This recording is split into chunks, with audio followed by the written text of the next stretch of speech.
예전에 우리가 터키라고 불렀던 튀르키예, 지금은 튀르키예라고 이렇게 명명하고 있습니다만, 튀르키예와 시리아에서 지진 사망자 수가 모두 10만 명을 넘길 수 있다는 미국 지질조사국의 분석이 나왔습니다. 이에 더해 최대 20만 명이 넘을 것이다 라고까지도 이야기합니다.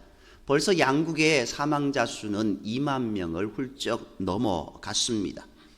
지진은 지난 6일 오전 4시 17분 튀르키예 남부 가지안테프로부터 약 33km 떨어진 곳에 지하 17.9km에서 규모 7.9와 같은 9로 그렇게 7.8로 되는 그런 지진이 났습니다. 또 같은 날 1시 24분에 이제는 또 다른 곳에서 규모 7.5로 연달아 발생하게 되었습니다. 악청으로 인하여서 구조작업은 지지부진하고 눈이 내리는 관계로 추위가 닥쳐왔습니다. 최대 피해 지역인 튀르키예 하타이, 카라만 마라슈, 아다야만 이곳에는 구조와 구호 차량만이 다닐 수 있는 그런 모습이 되고 있습니다. 구조작업도 이곳에서 집중적으로 전개되고 있습니다. 영국 공영방송인 BBC는 지난 7일 날 골든타임을 넘기면 저체온증에 빠져서 사망자 수가 속출할 수 있다라고 우려했습니다. 벌써 골든타임인 100시간을 훌쩍 넘겼습니다. 지금 전 세계가 이번 지진을 놓고 우려와 불안 속에 주시하고 있습니다. 물론 많은 곳에서 이들을 돕기 위해서 물자를 보내고 구호금을 보내고 그렇게 합니다. 그러나 또 다른 뉴스 속에서는 이렇게 힘든 상황 가운데 있는 그곳에서 구호 활동을 중단했다라는 이야기도 들려오게 됩니다. 왜냐하면 우리는 이제 돕기 위해서 그렇게 하지만 그곳에서는 마실 물조차도 제대로 없기 때문에 치안 상태가 무지 혼란스럽다라는 겁니다. 치안이 혼란스러우니 구호 작업하는 것도 어려운 환경에 있다고 합니다. 왜 그렇습니까? 불안과 두려움에 휩싸여 있기 때문에 그럴 수밖에 없습니다. 우리가 지금 코로나의 긴 터널을 지나가고 있습니다. 코로나 사태가 가져온 것은 단지 질병만이 아닙니다. 코로나가 신체 건강에 어려움을 주었다면 불안과 두려움은 정신 건강에 어려움을 주고 나아가 사회와 세계 전반의 삶에도 엄청난 충격을 주었습니다. 미사일보다 미생물이 더 무섭다라는 말이 실감나는 그런 모습입니다. 세균과 바이러스가 주는 재난에 관한 소설과 영화들도 있습니다. 2013년에 개봉되었던 우리나라 감기라는 영화는 호흡기로 감염하고 감염 속도가 초당 3.4명인 치사율 100%의 유례없는 최악의 바이러스가 대한민국에 급속도로 퍼지게 된다라고 하는 그런 내용입니다. 이에 정부는 전 세계적인 확산을 막기 위해서 국가 비상사태, 재난사태를 발령하고 급기야 도시폐쇄라는 그런 초유의 결정을 내리게 됩니다. 피할 새도 없이 격리된 사람들은 대혼란에 휩싸이게 되었고 대재난 속에서 살아남기 위해서 사람들의 목숨을 건 사투를 벌이는 재난 영화입니다. 영화는 불안과 두려움이 주는 사회적 문제를 더 심각하게 다루고 있습니다. 그만큼 불안과 두려움에 의해 고통당하는 사람들이 많은 것입니다. 그런 점에서 코로나를 이기는 것만큼이나 불안과 두려움을 이기는 것이 더 중요한 과제라는 것을 우리는 깨달아야 됩니다. 그렇다면 우리는 불안과 두려움을 어떻게 이겨낼 수 있을까요? 먼저는 두려움은 우리의 삶의 모든 곳에 있다라는 겁니다. 피하려고 말고 면역력을 키워 나가야 한다라는 것을 우리가 명심해야 됩니다. 세균과 바이러스가 없는 곳이 없듯이 불안과 두려움이 없는 곳도 없습니다. 하나의 두려움을 피해서 다른 곳으로 가도 그곳에 새로운 불안과 두려움이 있기 마련입니다. 여우를 피하려다 호랑이를 만난다라는 그런 속담처럼 세균 청정지대가 없듯 불안과 두려움의 청정지역이나 시기도 없다는 겁니다. 코로나 바이러스가 사라진 후에도 불안과 두려움이라는 바이러스는 다양한 형태로 계속 남아 있을 것입니다. 성경에서 자주 접하는 단어가 두려워하지 말라인 이유도 그만큼 불안과 두려움이 우리의 삶에 보편적이기 때문입니다. 그러므로 불안과 두려움을 이기는 길은 그것을 피하는 것이 아니라 그것을 다루는 법을 알고 맞서 싸우는 겁니다. 먼저 생각할 것은 모든 세균이 다 나쁜 것이 아니듯 모든 불안과 두려움이 다 나쁜 것은 아니라는 것을 우리는 명심해야 됩니다. 놀이시설에 설치된 안정장치, 위험이라는 표지판이 있습니다. 그것 우리를 각성시킵니다. 병원에 있는 많은 소독 절차들, 도로에 있는 신호등, 이런 것들처럼 적절한 두려움을 주는 신호는 우리를 위험에서 지켜줍니다. 하지만 대부분의 경우 두려움과 불안은 우리를 매우 힘들게 만듭니다. 지구촌 시대에는 한 지역의 바이러스의 출현이 순식간에 온 세계로 번져가고 힘을 가진 나라의 경제적 지진은 금방 세계 경제 기반을 흔들고 있습니다. 그뿐 아니라 현대사회 구조는 계속 여러 종류의 불안과 두려움을 야기시킵니다. 제독철학자 한병철 교수가 쓴 피로사회란 책을 보면 현대는 성공과 성과만을 가치 있게 여기고 추구하는 성과사회인데 이 속에서 사람들은 성공의 욕망을 계속 자신에게 부추김으로써 자기가 자신에게 가해자인 동시에 피해자가 된다라고 그렇게 말합니다. 남이 아닌 자신이 자기를 피로하게 만드는 피로사회를 만들어 간다라는 겁니다. 이전 사회는 정해진 규율에 따라서 규제하고 금지하는 규율 사회로서 광인과 범죄자를 양산했다면은 오늘은 피로 사회로서 우울증 환자들과 낙오할지라도 모른다는 두려움을 늘 안고 살아가는 낙오자들을 계속 만든다고 그렇게 말합니다. 이처럼 불안과 두려움이 사회 구조화가 되었습니다.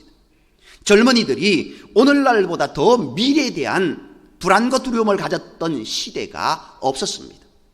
뒤처질까 잊혀질까 쫓겨날까 비난받을까 싶어서 불안과 두려움을 안고 살았던 시대도 없었다라는 겁니다. 비록 지금은 코로나 사태로 불안과 두려움의 지수가 더 많이 올라갔지만 이 사태가 없었더라도 이미 이 사회는 불안과 두려움의 만성질환을 앓고 있었다라고 말할 수밖에 없습니다. 이처럼 세상에 불안과 두려움에서 자유로운 것이 없고 사회 구조가 두려움을 계속 만들고 있다면 어떻게 해야 될까요? 보통은 불안이 적은 곳을 찾아가기 마련입니다. 공무원과 같이 안전한 직장을 선호하기도 했었습니다. 그러나 그것은 답이 될 수 없다는 겁니다. 피한 그곳에서 다른 종류의 두려움을 만나게 되는 겁니다. 그러므로 불안과 두려움을 다루는 법을 배워야 하고 두려움의 현실 속에서도 살아갈 수 있는 명령력을 키워 나가야 합니다. 강풍의 연을 높이 날리듯이 불안과 두려움의 바람에 의미와 숭고함이라는 연을 높이 띄워야 합니다. 실제 성도들 중에 임대료를 깎아주는 분도 계시고 어려운 분들을 도와주는 분도 계시고 현장에 나가 구순땀을 흘리면서 일하시는 의료진들도 있었습니다. 이처럼 이분들을 보면서 많은 사람들이 두려움을 이기는 용기를 얻게 되는 겁니다. 그렇기에 우리는 두려움이 만드는 가짜 현실에 속지 말아야 됩니다. 우리는 불안과 두려움을 피하지 않고 그것을 이기는 방법을 익혀야 합니다. 그 방법 중에 중요한 것이 무엇이냐? 두려움이 만드는 가짜 현실에 속지 말라는 겁니다. 유명한 정신과 의사인 폴 트로니에는 두려움은 암시의 촉매제라고 그렇게 말했습니다. 두려움은 마음과 생각에 부정적인 암시를 줌으로써 현실을 왜곡시킨다는 뜻입니다. 두려움은 현실을 실제보다 훨씬 더 어렵고 힘든 것으로 과장시키는 특성이 있습니다. 그래서 현실에는 두려움을 주는 현실이 있는가 하면 두려움이 만드는 과장된 현실이 있다는 겁니다. 문제는 두려운 마음은 현실을 과장시키고 과장된 현실은 두려움을 더 정폭시켜서 정폭된 두려움이 현실을 더욱더 과장시키는 그런 악순환이 일어난다라는 겁니다. 그러면 영혼을 잠식하던 작은 불안과 두려움이 금세 우리의 삶을 통째로 삼켜버리는 강력한 점령군이 되고 만다는 겁니다.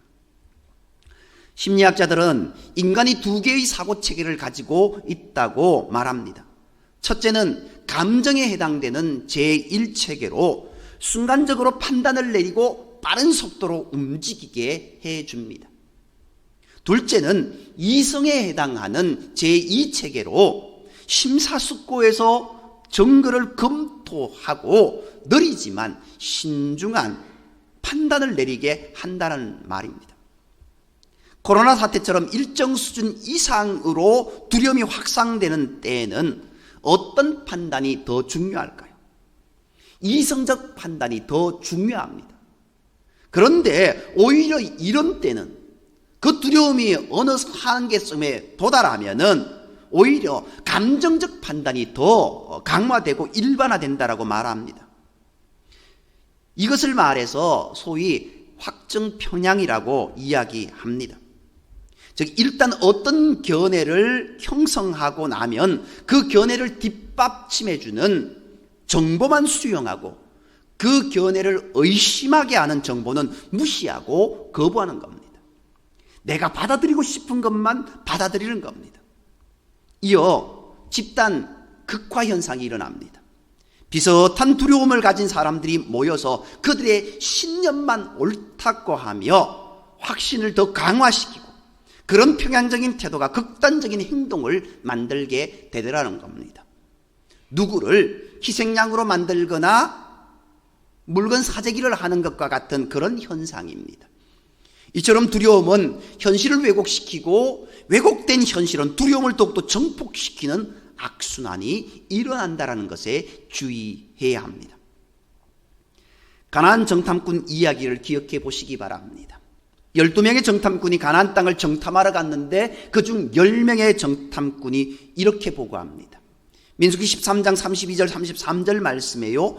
우리가 두루 다니며 정탐한 땅은 그 거주민을 삼키는 땅이요 거기서 본 모든 백성은 신장이 장대한 자들이며 거기서 네피림 후손인 아낙 자손의 거인들을 보았나니 우리는 스스로 보기에도 메뚜기 같으니 그들이 보기에도 그와 같았을 것이니라.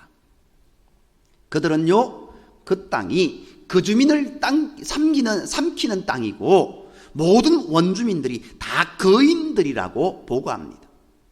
이것은 있는 그대로의 현실이 아닌 두려운 마음이 과장한 현실입니다.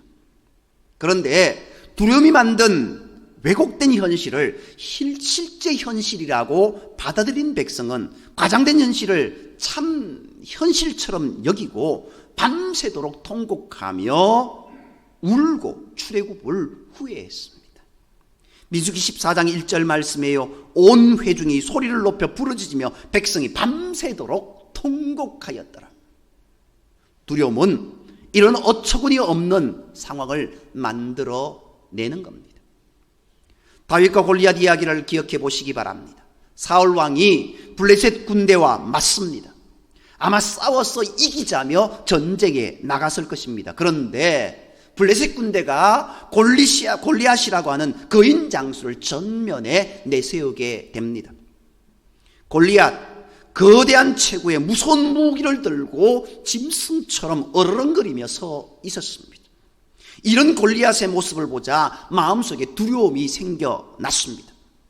문제는 그 두려움이 골리앗을 실제보다 훨씬 더 강한적으로 과장해서 생각하게 만든 것입니다. 골리앗을 있는 그대로 보는 이성의 눈이 아예 마비되고 말았다는 겁니다. 그도 한 인생입니다. 그도 한 사람입니다. 나보다 조금 큰 사람일 뿐인데 그것이 눈에 들어오지 않습니다. 가나안 땅 앞에 선 이스라엘 백성들, 골리앗 앞에 선 이스라엘 백성들이 모두 실패한 이유가 무엇이었을까요? 두려움이 만든 과장된 현실에 속았기 때문입니다. 이처럼 두려움에는 현실을 더 과장해서 우리를 두려움의 포로로 만드는 속성이 있다는 겁니다. 2003년 개봉된 애니메이션 영화 니모를 찾아서의 이런 대사가 있습니다. 눈 감지 말고 똑바로 봐. 두려움의 실체는 생각과 다를 수 있어. 눈 감지 말고 똑똑히 봐라고. 두려움의 실체는 생각과 다를 수 있다라는 것. 그렇습니다. 두려움을 이기는 길은 눈 감지 말고 그 현실을 똑바로 보는 겁니다. 두려움의 실체는 생각과 다를 수 있다는 것을 알아야 합니다. 우리는 종종 두려움의 현실 앞에 설 때 눈을 감습니다. 무언가 날아오더라도 물론 자동 반사적으로 눈을 감게 되는 모습이 있습니다. 그런데 우리의 모습 가운데 삶의 현실에서도 눈을 감아버린다는 겁니다. 두려움의 현실을 도피하려고 합니다. 그러나 눈을 더 크게 뜨고 그것에 직면할 용기가 필요하다는 겁니다. 현실에 직면할 용기를 달라고 우리는 기도해야 합니다. 두려움이 만든 가짜 현실에 속지 않도록 해달라고 기도해야 합니다. 두려움을 이기려면 눈을 떠서 두려움이 만든 과장된 현실에 붙잡히지 말아야 합니다.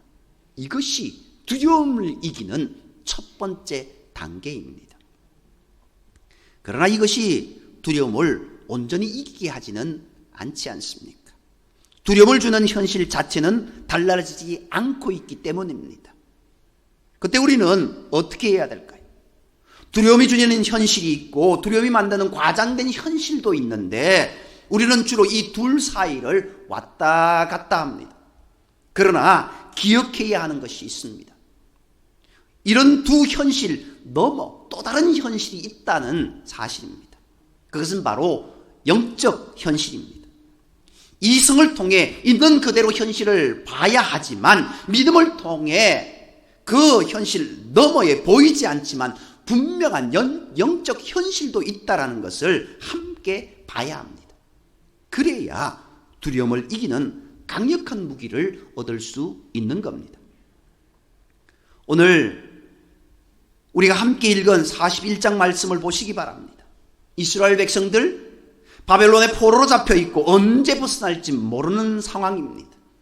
포로의 현실이 민족의 운명이 될지 모른다는 두려움이 마음의 습관이 되어 버렸습니다. 게다가 바벨론 동쪽에서 고레스라는 왕이 신흥 세력으로 부상한다는 소식을 듣게 됩니다. 변하는 국제 정세가 그들의 운명을 또 어떻게 끌고 갈지 모른다는 새로운 두려움이 닥쳐옵니다. 그들은 두려움을 주는 현실과 두려움이 만드는 현실 그 사이를 왔다 갔다 합니다. 이러한 백성을 향해서 이사야 선지자가 이렇게 말합니다.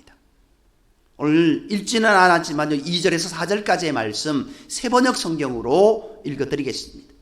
누가 동방에서 한 정복자를 일으켰느냐? 누가 그를 가는 곳마다 승리하게 하였느냐? 누가 민족들을 그에게 굴복하게 하였느냐? 누가 그를 왕들의 통치자로 만들었느냐? 누가 이런 일을 일어나게 하였느냐? 누가 역사의 흐름을 결정하였느냐?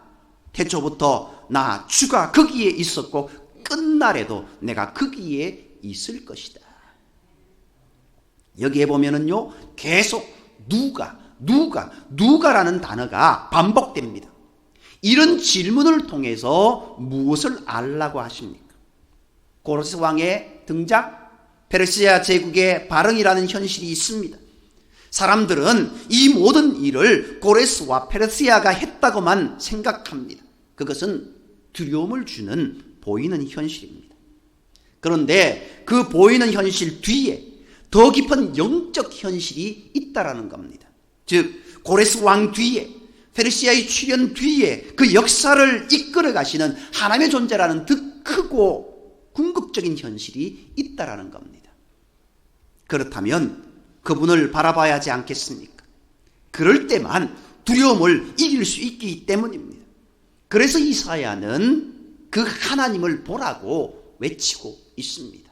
우리 10절 말씀 함께 읽겠습니다. 10절 말씀입니다. 두려워하지 말라. 내가 너와 함께 함이라.